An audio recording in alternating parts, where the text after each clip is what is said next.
Boa noite, queridos irmãos, queridas irmãs, bem-vindos ao Encontro Luiz Sérgio. Na noite de hoje, estudo da obra Cascata de Luz. Boa noite, Águida. Boa noite, meu irmão Alexandre. Boa noite, meus irmãos. Que a paz do Cristo esteja com todos. Graças Convosco, a né? Deus.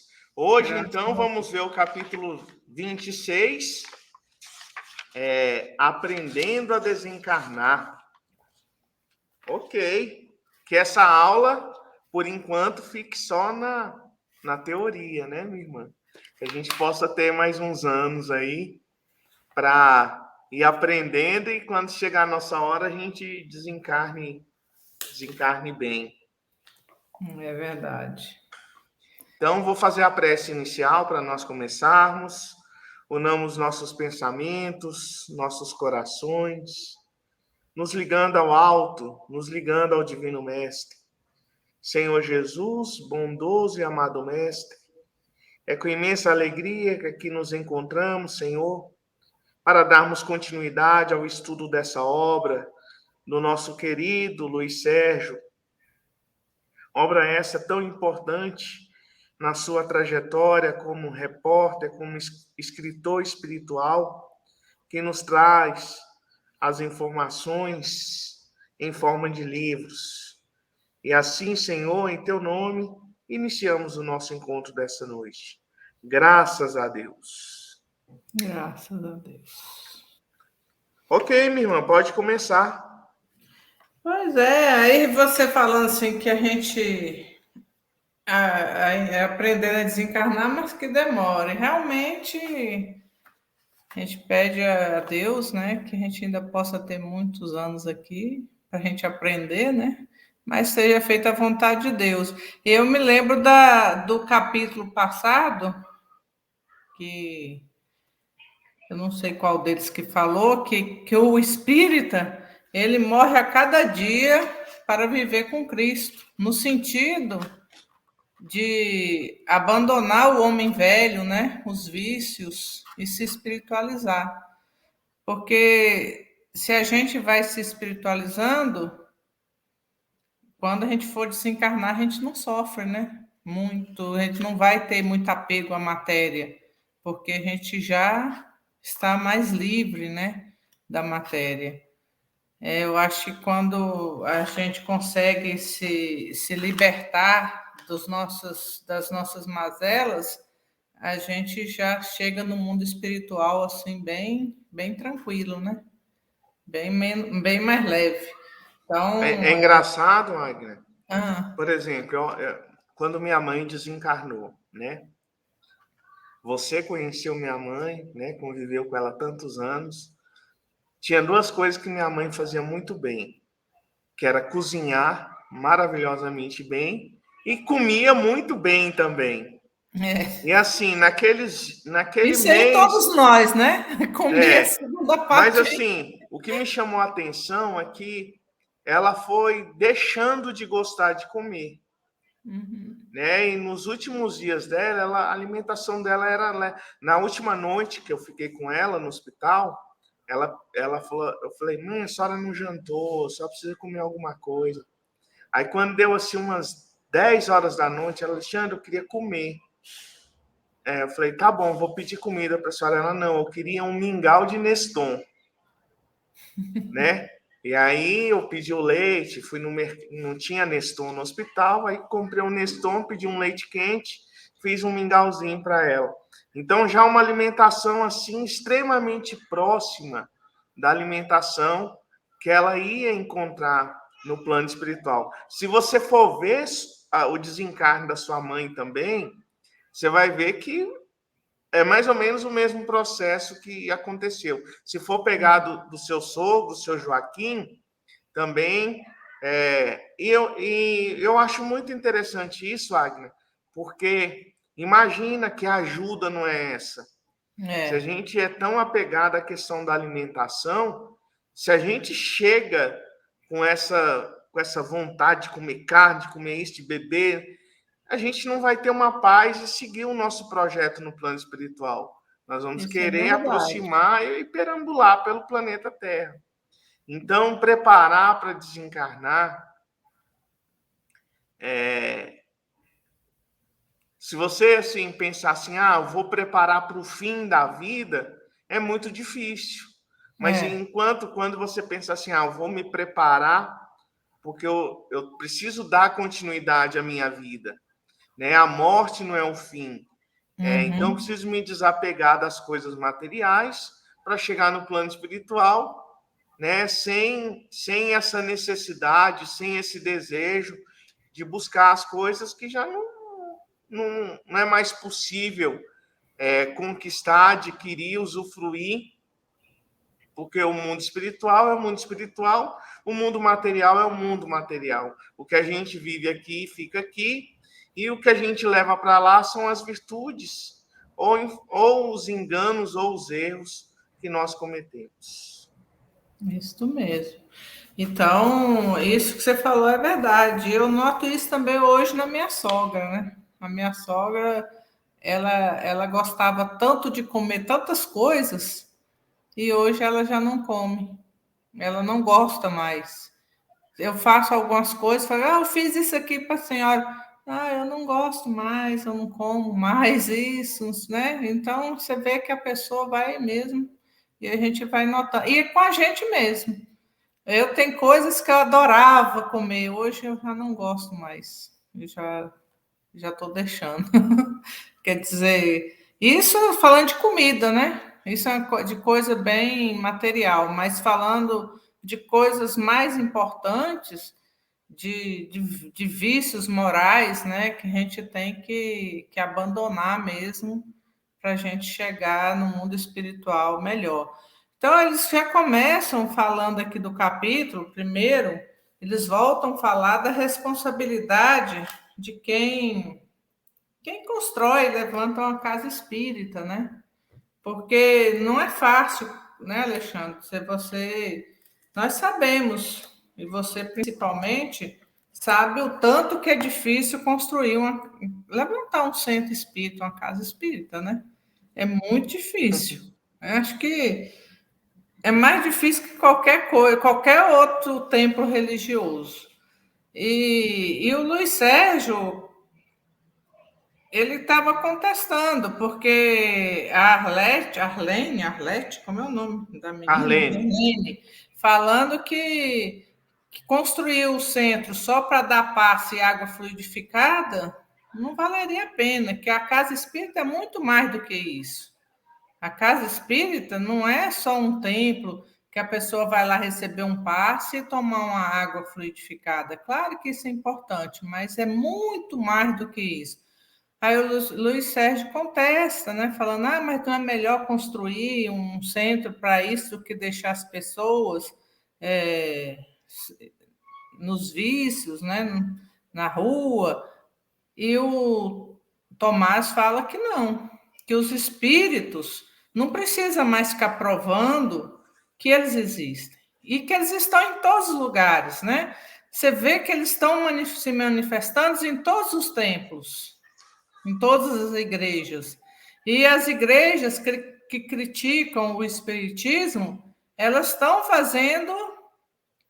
exercendo a mediunidade lá, falando que está expulsando, eles falam demônios, né? Mas são os trevosos. Eles estão falando línguas, diz que é a língua do Espírito Santo. Eles podem fazer, eles podem falar, eles podem dizer que são do Espírito Santo, que é coisa de Deus, mas os espíritas não. Mas nós, espíritas, nós temos que respeitar os nossos irmãos de outras religiões. Não estamos aqui para criticar ninguém, porque o nosso trabalho, a nossa responsabilidade como espírita, não vai ser colocada no ombro de nenhum outro,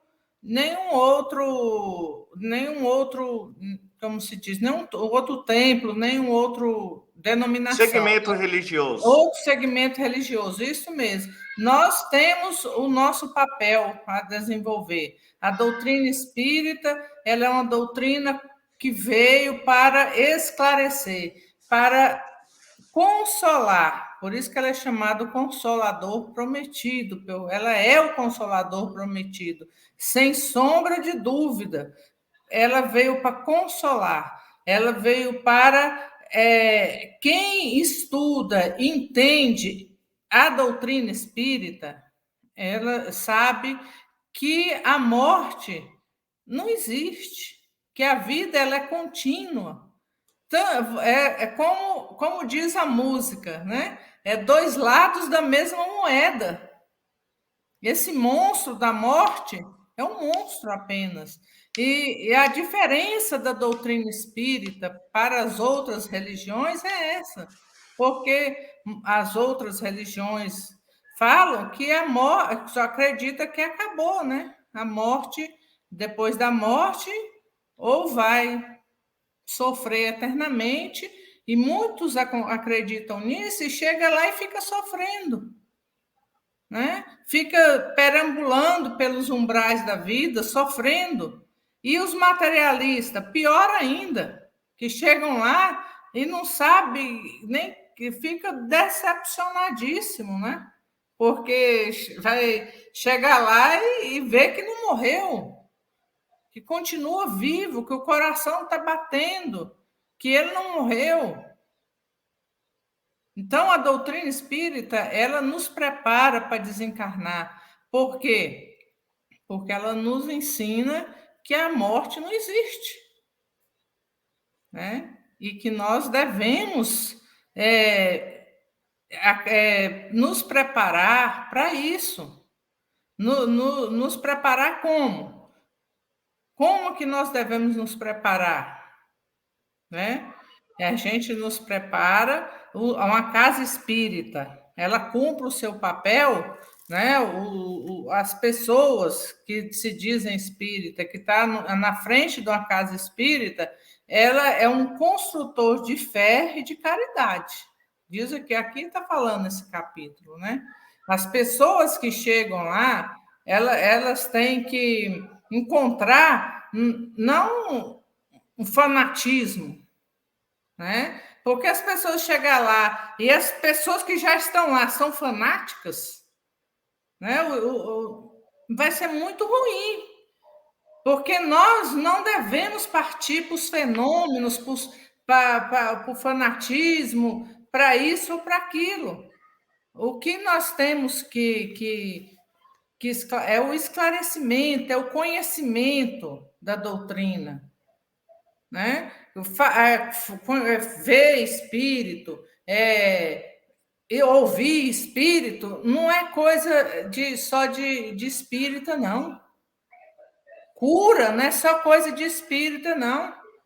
Tem outras igrejas, tem outros templos religiosos que fazem curas. Eles têm outras interpretações, né? A interpretação deles nós respeitamos, mas não, eles têm outras interpretações. Eles falam, eles ouvem, eles veem, mas eles têm outras interpretações, porque a mediunidade não é uma coisa exclusiva da doutrina espírita. Mas a doutrina espírita, ela veio explicar, ela veio esclarecer, né? E tornar tudo claro. Então, quando chega uma pessoa na casa espírita, ela tem que tomar gosto pelo estudo e pelo esclarecimento que a doutrina espírita traz, e não querer só saber de fenômeno. Porque fenômeno ela encontra em qualquer templo religioso, em vários outros templos, né? Tem muita gente que quer só chegar lá, já ir para uma mesa mediúnica, falar com espírito, ou ver espírito, ouvir espírito. Não é isso, gente. É muito mais do que isso, né? Quando o médium que vive com Jesus, ele está preocupado em servir o seu próximo, em servir o próximo, e não ficar falando, ouvindo ou vendo espírito, né? Porque os espíritos estão, como diz lá no livro dos espíritos, eles estão juntos de nós o tempo todo. O tempo todo. Nós nunca estamos sozinhos. Vocês podem ter certeza disso. Sempre estamos acompanhados. Sempre. Ou com bons, ou com aqueles não tão bons. Não vamos falar maus, porque se eles ainda não estão ainda em situação melhor, porque nós também não estamos, né? A gente não está aqui para ficar julgando os nossos irmãos, porque eles são iguais a nós. A diferença é que nós estamos encarnados e eles desencarnados. Uma hora também eles podem já estar encarnados e nós depois vamos estar desencarnados, né? A vida, ela é uma só, né? Fala aí, Em Ela. Agna. Isso, eu tava pensando, porque infelizmente tem alguns espíritas, né, que vai criando um temor também semelhante ao Isso. temor de outras religiões, né? Negócio vai para o Uhum. inferno, aí não fala em inferno, mas fala em umbral. Ah, se você continuar desse jeito, você vai desencarnar e vai para o umbral. E começa a transmitir essa ideia do temor, como se tinha o temor do inferno. E isso não é legal. Isso, justamente a doutrina espírita, ela vem justamente para trazer esperança. Claro que cada um responde pelo que faz, né? Nós temos livre-arbítrio, cada um vai responder por suas escolhas. Mas nós não podemos utilizar como ferramenta de convencimento das pessoas a fazerem determinada prática, utilizar a questão, se você não fizer isso, você vai para tal lugar quando morrer. Porque senão a gente vai estar só trazendo velhos costumes para uma doutrina nova, porque ela tem menos de 200 anos, né? Então ela é nova ainda, ela é reveladora, ela traz verdades, ela é uma doutrina que consola, que nos dá esperança de dias melhores e que, acima de tudo, nos diz que o fim não existe. Eu acho que o mais importante é isso, que o fim não existe, que a vida vai continuar no plano espiritual e que teremos novas oportunidades para poder reencarnar, para poder prosseguir. E ainda, voltando lá no começo do livro, eu vi uma parte que eu fiquei feliz, porque eles falam assim, ó, é melhor demorar anos para levantar uma casa espírita do que fazermos tudo para edificá-la sem a base sólida e sem a condição de darmos a quem nos busca mais, muito mais que passes de água fluidificada. Então, a água fluidificada e o passe, ela é importante, faz parte, inclusive, da terapêutica do tratamento espiritual que nós realizamos, mas essa fluidificação de água, esse passe, ele precisa de uma equipe espiritual dando suporte,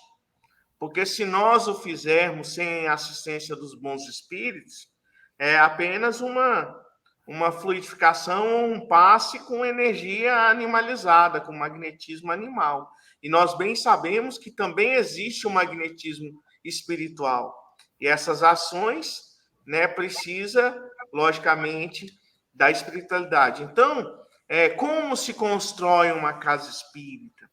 Se constrói com a edificação material, mas também se constrói com o elemento, com o trabalhador, ou seja,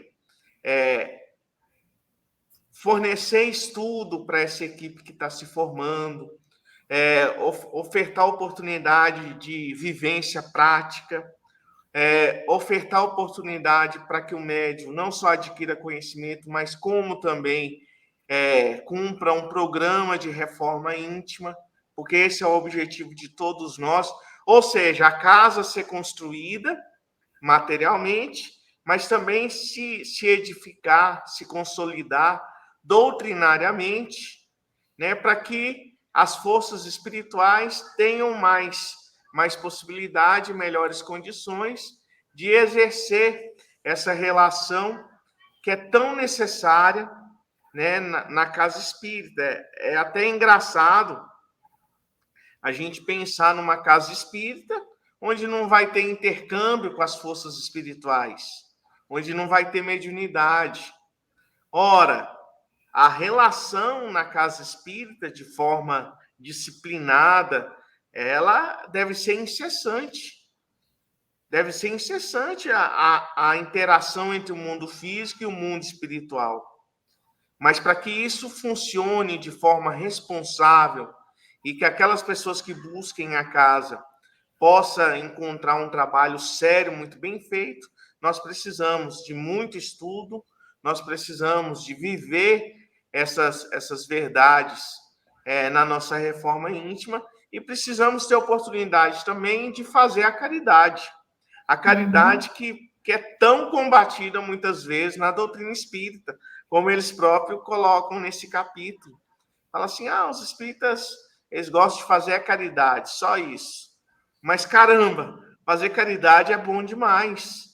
Tanto que Kardec, no Evangelho segundo o Espiritismo, coloca um capítulo inteiro e escreve o quê? Fora da caridade não há salvação. Não é fora da igreja, não há salvação. Fora da caridade, não há salvação. E a caridade é o amor em ação, né? É fazer aquilo que o Senhor espera de nós, que é amar ao nosso próximo como a nós mesmos. Então é isso. E a mediunidade, ela foi exemplificada por Jesus, né? Jesus, ele foi a mediunidade pura, né? A mediunidade ele foi como ele foi classificado, foi dito que ele era o médium de Deus. Ele fez cura, ele expulsou trevosos, ele transformou água em vinho, ele materializou espíritos. Então, Jesus, ele foi médium e demonstrou a sua mediunidade. Mas a mediunidade dele, ele sempre foi com muito amor, com muita caridade, né? Jesus, ele nunca foi, ele sempre foi enérgico, né? Mas ele sempre foi manso, ele sempre foi pacífico, amoroso. Então, ele exerceu a sua mediunidade, mas praticou também a caridade. Ele exemplificou tudo, o amor, né?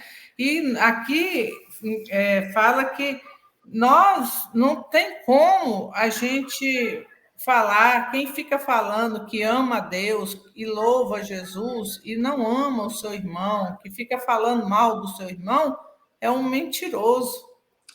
Isso está em João, né? Ninguém ama a Deus, ninguém pode falar que ama a Deus se não ama o seu irmão, né? Ele é um mentiroso. Não tem como amar a Deus sem amar ao próximo. Como amaremos a Deus que nós não vemos se a gente não consegue nem amar o próximo que a gente vê? E esse próximo, meus irmãos, não é aquele que mora com a gente na nossa casa e nem aquele que é o nosso amigo, aquele que se dá bem com a gente. O próximo é qualquer um. Então, o próximo é aquele daquela outra religião que fica nos criticando. Nós não devemos ficar revoltados, com raiva, porque nós temos o conhecimento. Então, nós temos que saber que ele tem a sua interpretação e nós temos que, naquele momento, para ele, aquilo é o certo, então nós temos que respeitar. Se ele está sendo um bom cristão, se ele está ajudando o seu próximo, se ele está sendo um bom cidadão, está ótimo. Quem diz que é, como o Alexandre falou, quem diz que é ser espírita que vai ser salvo, né? Não precisa ser espírito para ser salvo. Para ser salvo, você precisa, para você ter chegar bem no plano espiritual, você precisa fazer o quê? Amar o próximo como a si mesmo, fazer aos outros o que gostaria que fizesse a você, ou seja, praticar a caridade, né? A caridade, como disse o Alexandre, é o amor em ação, né? A gente só consegue movimentar o amor, demonstrar o amor ao nosso irmão através da caridade. E a caridade não é só a caridade material, né? De dar uma cesta, de ofertar alguma coisa material. A caridade, ela é muito mais do que isso. A caridade é a paciência que você tem que desenvolver com o seu próximo, né? A caridade é você saber escutar aquele irmão que está precisando falar e precisa de alguém que escute, né? A caridade de você poder ajudar alguém com a sua palavra, talvez uma palavrinha sua vai demover a pessoa de um suicídio, de um aborto, de uma coisa horrível que ela estava pensando em fazer. Quantas vezes nós somos anjos na vida de uma pessoa e a gente nem sabe, e muitas vezes as pessoas são anjos na nossa vida e aquela pessoa nem sabe o que foi. A gente deixou de fazer uma besteira muito grande porque chegou num exato momento uma pessoa na nossa vida e mostrou para nós que a gente estava errado, né? Então, isso também é uma caridade. E é Deus sempre olhando por nós, né? Deus é amor. Deus é amor. Então, e lembrando que nós estamos no momento de Páscoa, né? E muita gente tem muita gente que acredita que Páscoa é só um coelho e um ovo de Páscoa, né? Mas Páscoa é muito maior do que isso. Páscoa é amor, né? É a representação do amor de Deus por nós, de Jesus por nós, né? Então, vamos refletir, pensar que nós temos que melhorar o nosso íntimo para melhorar esse mundo que está aí tão conturbado. Se a gente melhorar o nosso mundo, cada um for melhorando o seu mundo íntimo, o nosso mundo vai melhorar, né? E é isso que eu tenho que falar desse capítulo, que a doutrina espírita, ela é uma doutrina esclarecedora que nos traz a consolação, principalmente, né?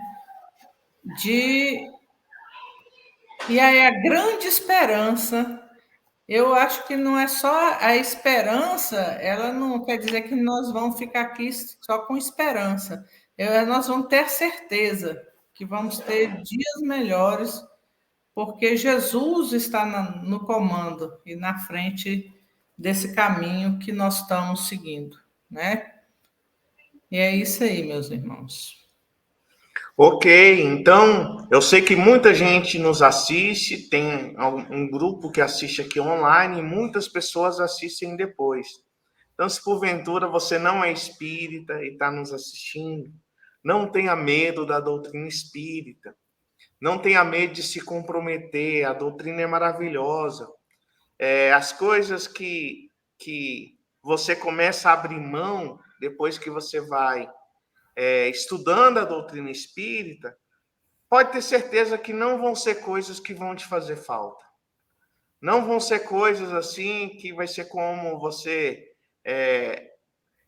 arrancar um membro, né? Arrancar um órgão seu. Não vai ser nada disso. Até mesmo isso aí acontece com muitas pessoas e elas conseguem sobreviver e ter uma vida digna, né? Mas não tenha medo né, de refutar as verdades espirituais, porque você acha que tem que dar prioridade ao que a vida está te oferecendo. A vida aqui, ela passa muito rápido, né? Então, às vezes, você vai adiando, adiando, adiando, e quando você resolve fazer, você já não tem mais tempo, né?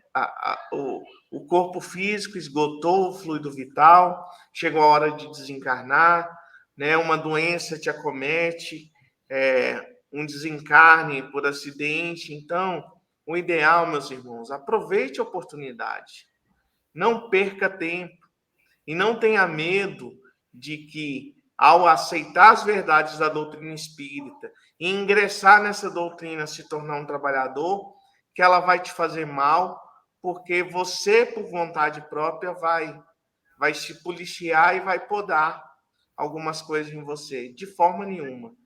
Quando você chegar no plano espiritual, você vai chegar muito bem, vai chegar na condição daquele que aproveitou bem a vida e que soube desencarnar.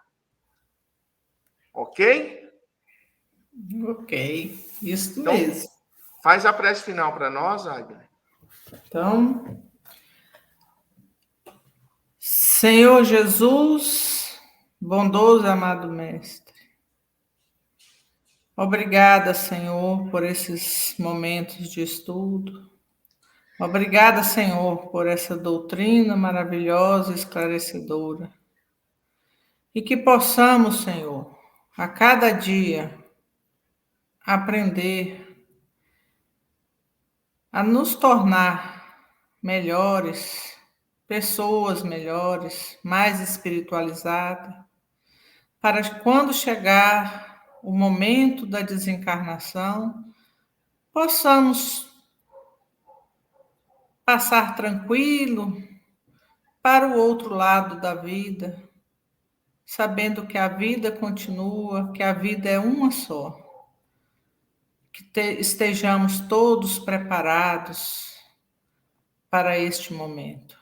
E essa doutrina que o Senhor nos enviou através dos espíritos superiores, só temos que agradecer por ter essa luz, essa cascata de luz em nossas mãos.